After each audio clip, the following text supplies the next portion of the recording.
Hi, I'm Max, I'm from Casa Argentina, and today I have a beautiful piece of Argentinian sirloin steak. Great marbling, fat on top. We're gonna cut a steak of about 2.5 centimeters. Then we're going to remove the fat from the steak, and this is a secret. We are going to chop that fat down, put it on the pan fry and melt it, because we are going to cook this sirloin steak on its own fat. But before doing that, we're going to season the steak with salt and pepper. And the reason we cook the steak on its own fat is to retain all that beautiful flavor. Some people doesn't like the texture of the fat.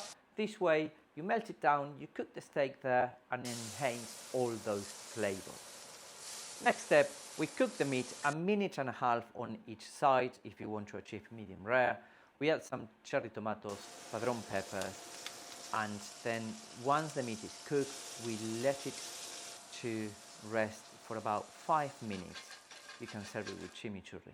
This is a fantastic way to cook the sirloin steak and retain all those beautiful flavors.